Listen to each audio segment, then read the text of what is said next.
Mars media நேயர்களுக்கும் அன்பர்களுக்கும் இந்த நாள் இனிய நாளாக அமைய எல்லாம் வல்ல இறைவனை பிரார்த்திக்கின்றோம்.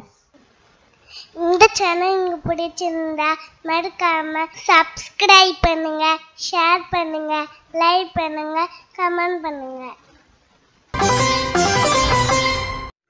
எனதருமை மகர ராசி நேயர்களே, இந்த பதிவில் நம்ம என்ன பார்க்க போறோம்னா 2024ஆம் ஆண்டு ஜூன் மாத ராசி பலன். இந்த ஜூன் மாசத்துல எந்தெந்த கிரகங்கள் உங்களுக்கு அற்புதமா வேலை செய்ய போறது, எந்தெந்த கிரகங்கள் மூலமா நீங்க கவனமா இருக்கணும், பரிகாரமா என்ன பண்ணினா ரொம்ப விசேஷம் அப்படிங்கறத பத்திலாம் நம்ம இப்ப தெளிவா பார்க்க போறோம்.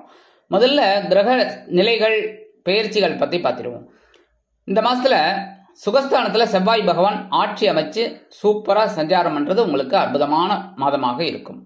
அடுத்தபடியாக பஞ்சமஸ்தானமாக 5ஆம் இடத்துல இருக்கிற அஷ்டமாதிபதி சூரிய பகவான், 3-12 குடை அதிபதி குரு பகவான், 5-10 குடை அதிபதி சுக்கிர பகவான், 6-9 குடை அதிபதி புதன், இவங்க 4 பேரும் அப்படியே சூப்பரா 5ஆம் இடத்துல இருந்துட்டு இருக்கா. இதுல புத பகவான் 9/6/2024 இருந்து உங்களோட 6ஆம் இடமாகிய பகைருண ரோகஸ்தானம் மிதுன ராசிக்கு வந்து ஆட்சி அமைக்கிறார். அதே புத பகவான் 26/6/2024 இருந்து களத்திரஸ்தானமாக 7ஆம் இடத்துக்கு வந்துடுறார். அடுத்தபடியா சுக்கிர பகவான் 13/6/2024 முதல் பகைருண ரோகஸ்தானமாகி 6ஆம் இடத்துக்கு வந்துடுறார். 15/6/2024 முதல் சூரிய பகவானும் பகைருண ரோகஸ்தானமாகி 6ஆம் இடத்துக்கு வந்துடுறார். அடுத்தபடியா பாக்கியஸ்தானத்துல கேது பகவான் குருவோட பார்வையை வாங்கிட்டு சூப்பரா சஞ்சாரம் பண்ணிட்டு இருக்கார். ராசிநாதனம் தனவாக்கு குடும்பஸ்தானாதிபதியான சனீஸ்வர பகவான் தனவாக்கு குடும்பஸ்தானமாகி 2ஆம் இடத்துல இருக்கார். அடுத்தபடியா சகாயஸ்தானத்துல ராகு பகவான். இந்த அமைப்புல தான் இந்த மாசம் கிரக நிலைகள் இருக்கு, பெயர்ச்சிகள் இருக்கு. அந்த வகையில முதல்ல பார்த்தீங்கன்னா சுகஸ்தானமாக 4ஆம் இடத்துல இருக்கிற செவ்வாய் பகவான் உங்களுக்கு நிறைய வாய்ப்புகளை கொடுத்துட்டு இருப்பார். தொழில் வியாபாரத்திலையும் சரி, அதே மாதிரி சுயதொழில் பொறியிறவாளுக்கும் சரி, உத்தியோகத்தில் இருக்கிறவாளுக்கும். ஏன்னா 4ஆம் இடம்ங்கும்போது ரொம்ப அற்புதமான ஒரு இடம். அந்த இடத்துல செவ்வாய் ஆட்சி அமைச்சு சஞ்சாரம் பண்றது ரொம்ப விசேஷமான பலன்கள் உங்களுக்கு கண்டிப்பா கிடைக்கும். உறவுகள் இந்த நேரத்துல ரொம்ப அனுசரணையா இருப்பா. அதே மாதிரி உறவுகள் கூட உங்க வீடு தேடி வரலாம். அடுத்தபடியா வெளியூர் அல்லது வெளிநாட்டு பயணங்கள் உங்களுக்கு அற்புதமாக நிறைவேறும். அதேமாதிரி சில பேருக்கு பொன் பொருள், ஆடை, ஆபரணம், வீடு, மனை, வாகனம் இதெல்லாம் வாங்கக்கூடிய ஒரு வாய்ப்புகளும் அவங்களுக்கு உருவாகும். சீருடை பணியாளர்களாகிய காவல், ராணுவம், தீயணைப்புத்துறை, மருத்துவத்துறையில் வேலை பார்க்கும் அன்பர்களுக்கு எதிர்பார்க்கும் இடமாற்றம், பதவி மாற்றம், பதவி உயர்வு, சம்பள உயர்வு அருமையாக வந்து சேரும். அடுத்தபடி 5ஆம் இடத்துல அஷ்டமாதிபதி சூரிய பகவான் இருக்கிறதுனால குழந்தைகள் மூலமா கொஞ்சம் மனசுல அப்படி ஒரு சந்தோஷமும் இருக்கும், ஒரு சஞ்சலமும் இருக்கும். என்னடா அது அப்படின்னு ஒரு குழப்பம் இருக்கும். பட் ரொம்ப குழம்பிக்க வேண்டாம், சந்தோஷமா இருக்கும். அதே மாதிரி சில பேருக்கு பார்த்தீங்கன்னா புனித பயணம் செல்வதற்குண்டான வாய்ப்புகள் உருவாகும். உத்தியோகத்தில் இருப்பவர்களுக்கு மனதில் ஒருவித சஞ்சலம் தோன்றி மறையும். அதாவது இந்த வேலையை இந்த நேரத்துக்குள்ள முடிக்க முடியுமா அப்படிங்கிற ஒரு எண்ணம் தான் இருக்கும். குழப்பம் சஞ்சலம்னா அதான். ஏன்னா மேலதிகாரிகளாகட்டும் இல்லை உங்க வேலை என்னன்னு உங்களுக்கே தெரியும். அந்த வேலையை நீங்க செய்யும் போது சில நேரங்கள்ல சில எதிர்பாராத தடை தாமதங்கள்லாம் வரும். அப்ப இந்த வேலையை என்னால முடிக்க முடியுமா அப்படிங்கிற ஒரு சிச்சுவேஷன் இருக்கும். கவலைப்படாம அந்த வேலையை செய்யுங்கோ, அற்புதமான பலன்கள். அடுத்தபடியா சுக்கிர பகவான் உங்களோட 5-10 குடை அதிபதி சுக்கிர பகவான் கொஞ்சம் 5ஆம் இடத்துல இருக்கும்போது வேலையில கவனமா இருந்தா ரொம்ப நல்லது. 6-9 குடை அதிபதி புத பகவான் இருக்கார். அதே சமயம் 9/6/2024 இருந்து இந்த புத பகவான் பகைருண ரோகஸ்தானமாகி 6ஆம் இடத்துக்கு வந்துடுறார். 13/6/2024 இருந்து பகைருண ரோகஸ்தானமாகி 6ஆம் இடத்துல சுக்கிர பகவான் வந்துடுறார். 15/6/2024 இருந்து சூரிய பகவானும் வந்துடுறார். இந்த இடத்துல பார்த்தீங்கன்னா சூரியனும் சுக்கிரனும் உங்களுக்கு சில அற்புதமான பலன்களை கொடுப்பார். எப்படின்னா உத்தியோகத்துல கொஞ்சம் வேலையை அதிகமா கொடுக்குற மாதிரி ஒரு சிச்சுவேஷன் வரும். அப்ப அந்த வேலையை நீங்க அற்புதமா செஞ்சேள் அப்படிங்கும் போதே தொழில் வியாபாரத்திலையும் சரி, உத்தியோகத்திலையும் ஒரு முன்னேற்றம் கண்டிப்பாக கிடைக்கும். அதே மாதிரி உடல் ஆரோக்கியம் சிறப்பாக அமையும். மனசுல இருக்கிற சஞ்சலங்கள் குறைய ஆரம்பிக்கும். அதே சமயம் உத்தியோகத்துல தைரியமா செயல்படுறதுனால சக ஊழியர்கள்லாம் உங்களுக்கு ரொம்ப அனுகூலமா இருப்பா. அடுத்தபடியா இந்த புத பகவான் 6ஆம் இடத்துக்கு வர்றதுனால கல்வி பயிலும் மாணவ மாணவிகளுக்கு கல்வியில் அற்புதமான ஒரு சூழ்நிலை உருவாகும். இந்த வகையில 26/6/2024 இருந்து இந்த புத பகவான் 7ஆம் இடத்துக்கு வர்றதுனால நண்பர்களின் மூலம் சில உதவிகள் கிடைக்கும். எடுக்கிற காரியங்கள் அற்புதமாக இருக்கும். அதே மாதிரி இந்த 15ஆம் தேதியிலிருந்து 25ஆம் தேதி வரைக்கும் புத பகவானும் சூரிய பகவானும் இணைந்து புதாதித்ய யோகம் கொடுக்கறதுனால கல்வி பயிலும் மாணவ மாணவிகளுக்கு கல்வியில் முன்னேற்றம் அதிகரிக்கும்.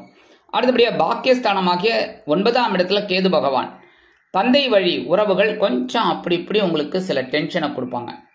ஆனாலும் அதெல்லாம் நீங்கள் அற்புதமாக ஒரு சமாளித்து முன்னேறிடுவீங்க. ஏன்னா குருவோட பார்வையும் இருக்கிறதுனால ஓரளவுக்கு உண்டாகும்.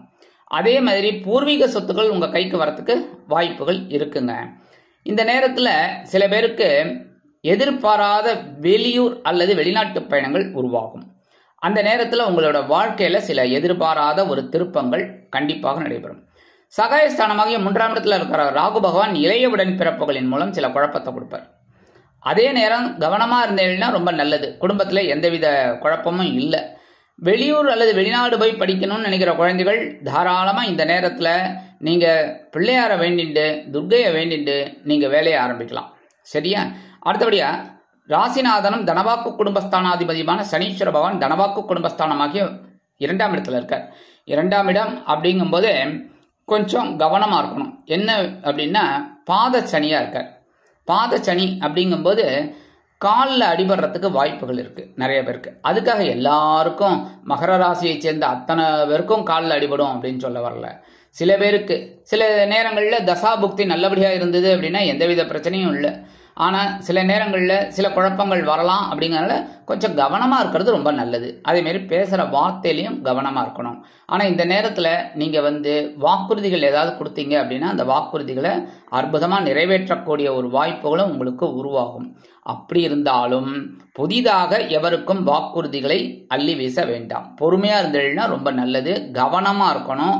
இந்த பண விஷயத்தில் இந்த கொடுக்கல் வாங்கலில் இருக்கா பாருங்க, அவெல்லாம் கொஞ்சம் எச்சரிக்கையாக இருக்கணும். அதாவது தேவையில்லாமல் பெரிய முதலீடை புகுத்தக்கூடாது.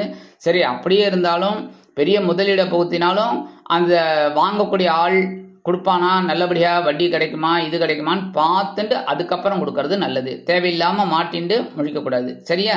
அதே சமயம் உடல் ஆரோக்கியத்திலையும் கொஞ்சம் அக்கறை எடுத்துக்கோங்க. ஏதாவது ஒரு பிரச்சனை அப்படின்னா சில நேரங்களில் சில குழப்பங்கள் வரலாம். அப்படிங்கிறதுனால உடல் ஆரோக்கியத்தில் கவனமாக இருந்துக்கோங்க. குடும்பத்துக்கு தேவையான சில வேலைகளை நீங்கள் கண்டிப்பாக செய்வீங்க. அதிலெல்லாம் மகர ராசிக்காரர்களை அசைக்க முடியாது, ஆட்ட முடியாது. குடும்பம் அப்படிங்கும்போது அந்த குடும்பத்துக்கு ஒரு ப்ரியாரிட்டி கொடுப்பேன். அந்த முக்கியமான சில நிகழ்ச்சிகள் உங்கள் குடும்பத்தில் நடக்கும். பரிகாரமாக என்ன பண்ணினா ரொம்ப விசேஷம் அப்படின்னு பார்த்தீங்கன்னா மகாலட்சுமி தாயாரை வழிபாடு பண்ணுறது ரொம்ப விசேஷமான பலன்கள் உங்களுக்கு கொடுக்கும். மகாலட்சுமி தாயாரை வழிபாடு பண்ணுங்க வெள்ளிக்கிழமை. சரியா? சுக்கிரஹோரையில் வழிபாடு பண்ணுறது ரொம்ப விசேஷம். சுக்கிரஹோரை காலையில் 6லேருந்து 7. இந்த 6லேருந்து 7 சுக்கிரஹோரையில் மகாலட்சுமி தாயாரை நினச்சிண்டு நீங்கள் கோயிலுக்கு போய் விளக்கேற்றினாலும் பரவாயில்லை, இல்லை வீட்டிலேயே நெய் தீபம் போட்டு வழிபாடு பண்ணுறது ரொம்ப விசேஷம். ஓம் ஸ்ரீ மகாலட்சுமியை நமக அப்படின்னு ஒரு 108 தடவை பாராயணம் பண்ணிவிட்டு பால் வச்சு நைவேத்தியம் பண்ணுங்க. சரியா? ஏன்னா வெள்ளை தான் மகாலட்சுமி தாயாருக்கு ரொம்ப இஷ்டம், பிரீத்தி. அதனால பாலில் கொஞ்சம் சர்க்கரையை போட்டு இல்லை வெள்ளத்தை போட்டு நல்லா இது பண்ணி அந்த பாலை நைவேத்தியம் பண்ணுங்க. அடுத்தபடியாக நவ கிரகங்களில் உள்ள சனீஸ்வர பகவானுக்கு சனிக்கிழமைகளில் எல் தீபம் ஏற்றி வழிபாடு பண்ணுறது ரொம்ப விசேஷமான பலன்களை கொடுக்கும். ஆக இந்த சிறு பரிகாரங்களின் மூலம் 2024ஆம் ஆண்டு ஜூன் மாதம் அற்புதமான திருப்பம் தரும், ஏற்றம் தரும், மாற்றம் தரும் மாதமாக உங்களுக்கு அமையும் என்று கூறி விடைபெறுகிறேன். நன்றி, வணக்கம். மீண்டும் ஒரு அருமையான பதிவில் நான் உங்களை மனமகிழ்ச்சியோடு சந்திக்கிறேன். வாழ்த்துக்கள். வாழ்க வளமுடன். இந்த சேனல் உங்களுக்கு பிடிச்சிருந்தா மறக்காம சப்ஸ்கிரைப் பண்ணுங்க, லைக் பண்ணுங்க, ஷேர் பண்ணுங்க.